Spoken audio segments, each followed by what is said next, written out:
Okay, welcome back everyone. It's Jasmill, and today we're going to talk about why I quit corporate America and left behind a promising career in accounting. Let's go back to kind of the beginning of college. I started college, chose the least expensive university college that I could, and I got into some pretty expensive and really good colleges in Boston. So I ended up going to Salem State University, which is literally 10 minutes down the street of my house, you know, where all the witches were burned. That's what people really know Salem for. So super fun in Halloween. It was the cheapest university, even though I still ended up in $40,000 in debt.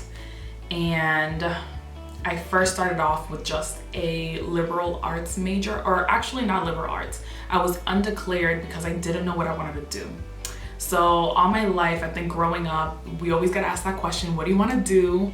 And I always said a veterinarian, a singer, an actress, but deep down, I feel like I always wanted to be the star of my own show. And I feel like YouTube is a perfect place for me to be.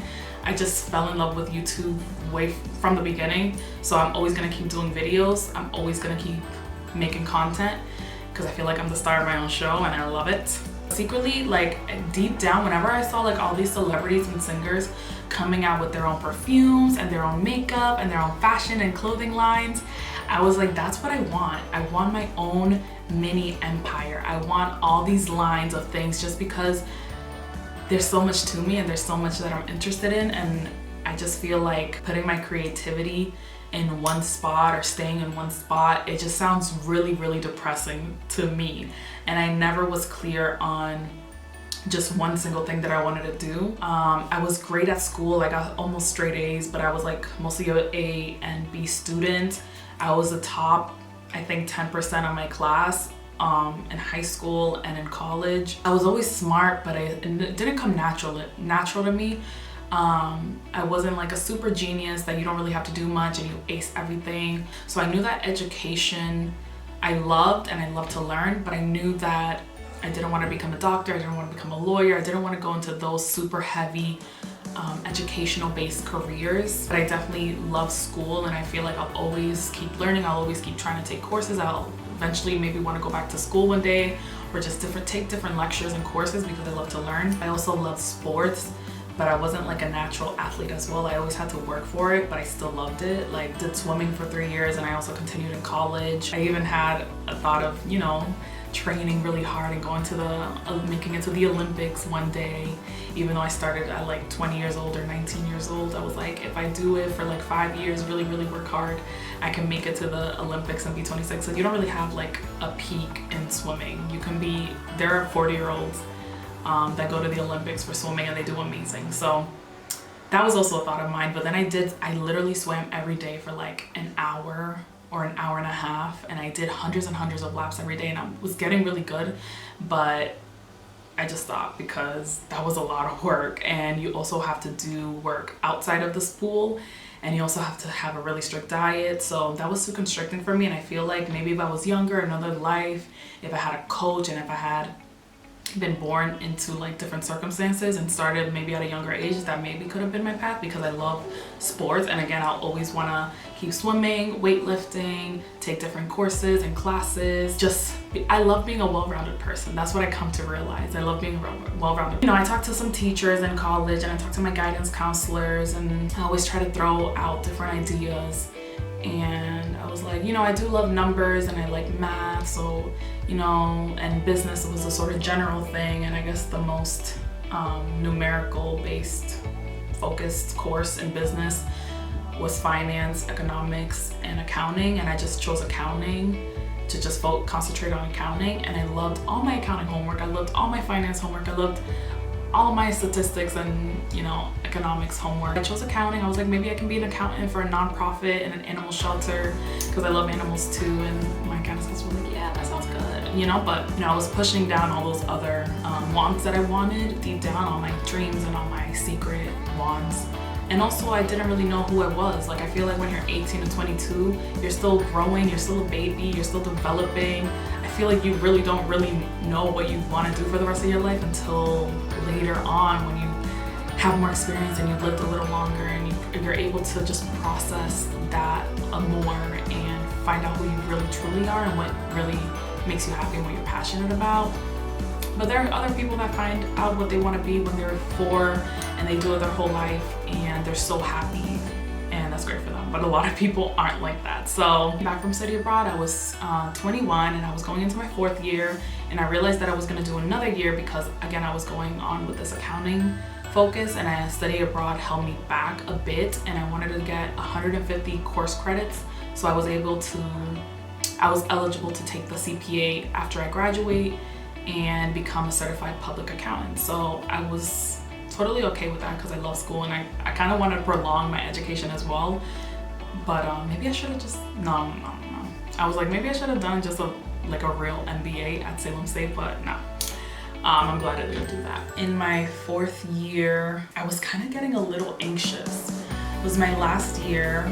I still was going down this accounting route, and even though I was doing really good, and I was saying that I was going to be a CPA and I was going to work for one of the big 4 companies in Boston and all this stuff, I saw all these people going into internships, and that made me really anxious because I didn't have any internships lined up, and I felt like I was falling behind. And this was like the time when things started getting real. Like, it wasn't just taking courses and being young and in college and being a freshman and sophomore and junior and just, you know, focusing on school and maybe working a part-time job and you think everything's gonna fall into place for the rest of your life. No, like after you get out of college, you really have to take action and really go after those things and really put things in motion, because nothing is gonna happen just on its own, you know? So I was getting really anxious about that. So an internship found me because I got an internship in the summer of the summer after my 4th year of college. At my mom's job, I was working in HR, and it was literally just filing papers, organizing, and doing some little Excel sheets. It was so boring, and I was like in this office full of all these people in payroll. It was like the payroll department and also the HR department, and they were just like old and white and miserable and boring and plain. No one talked. It was so quiet. It was literally like such a robotic system that was so boring and so bland. I'm like, this isn't me. For 2 months, I was able to get out because I got another internship from a cousin of mine that worked, her husband works at this engineering firm, and they needed like an assistant intern to help with their missing invoices. And I was doing accounts receivable work for them. Again, it was an engineering firm this time, but it was just so boring. Everyone was in their own little world in their desks. It was quiet, like the offices are so quiet. Everyone seems so dead, like their inner soul. But my boss, Kelly, she wasn't dead at all. She loved what she did. She was an administrator. She was like 60 years old. She was like my grandma. I could talk to her about anything. She was like, accounting is not for you, girl. This is not gonna make you happy. She was so truthful and so open and so great, and she really mentored me a lot, and I still keep up with her, and I still love connecting with her, and she's so nice. So I really love that I met her through that experience. But again, having this internship in corporate America just kept making me realize that this is not where I want to be. This is not what I want to do for the rest of my life. This is not where I want to end up, because the vibe is just so low, and I'm up here and I'm trying to get up here, you know, to keep growing and developing and become spiritual and colorful and happy and free in life. But corporate America keeps you down here because it's so systematic, so robotic, so uninspired, doing the same thing every day, locked in a box, having to play politics with the people that you work with or people that you work under, and, you know, being controlled. And I just kept realizing that that's not what I want to do. But I did really good at that internship, and I loved it. I loved helping my boss. So I went back to school and I got another internship. I applied. Actually, I didn't apply. I went to I got a scholarship for the CPA, because again, I was thinking that I was gonna take it. And I met this accountant in the the event that we went to receive the scholarship, and he gave me his business card, and I reached out to him, and he said that they were like hiring an intern, and he worked at a tax firm, and I applied, and they accepted me, and I was getting, they told me that I was going to be getting paid like $24, $26 an hour, and I was going to be working 40 hours a week, and I was going to be able to get, I was going to be able to work overtime because it was going to be during tax season, and my position was basically just enter in data for individual tax returns and do like depreciation schedules, and dabbled a little bit in corporate taxes, but that was way more difficult. And again, it was useful and I learned a lot of good things, and tax came easy for me. Like, I feel like it just came really easy for me, but there are so many laws and so many changes and so many things to be aware of as well. But yeah, I just kept realizing again, this office corporate life was not for me. I ended that internship, and then that's when I graduated college and I joined network marketing. And I did that for a year, and I was studying for the CPA at that time. That's what I used my excuse as not getting a job while I was doing my network marketing, hoping that would grow and I would get residual income from that while I was studying for the CPA. And I did pass one section of the CPA. I failed one time and I took it again and I passed.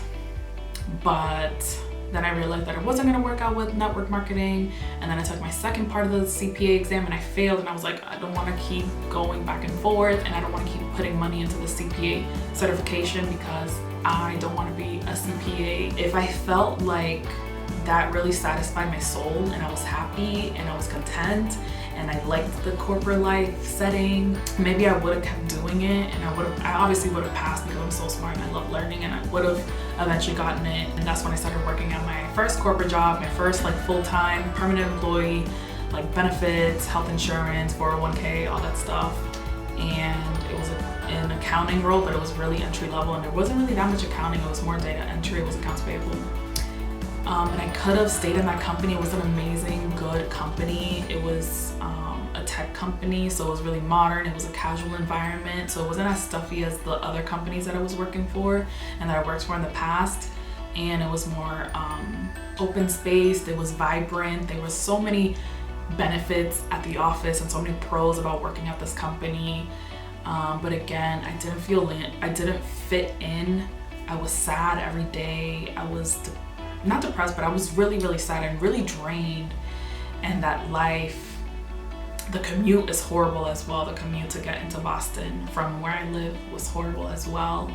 And I felt like even they didn't really pay me that well, but even though I was working and I was paying my school loans and I was helping my mom out, and I was able to buy a lot of nice things for myself, I feel like there's always going to be a cap in that life, in that setting, and also like this ladder that you have to climb. And yes, it's like that in other places as well, but I just didn't feel like I was in it and I was satisfied, and I couldn't see myself being satisfied in that setting for the long term. And that's when I decided to quit. I am vowing to myself that I will never get another corporate job ever again. I am at this place, at this company right now as a temp, really taking actions toward my dreams. I'm starting my businesses. I'm gonna document my journey. I'm gonna follow my dreams and follow my heart, and I really can't wait to take you guys on this journey with me. I'm starting from scratch. I'm, creating content and building on my platforms. I'm gonna start my businesses soon. And if you are feeling any type of way, and if this is resonating with you, know that you are not alone. Know that you are doing what's right for you, and take some action. Do some work for yourself. Try meditating, try listening to great podcasts, but you need to be in charge of your destiny, of your life. You can't just sit around and do the same thing every day and expect something to change. You need to do it for yourself, and you need to take action for yourself. You just need to be patient, but you need to keep going, okay? So that's all I had to say. Thank you so much for watching, and let me know what kind of videos you want to see down below. I have so many more videos that I want to keep making.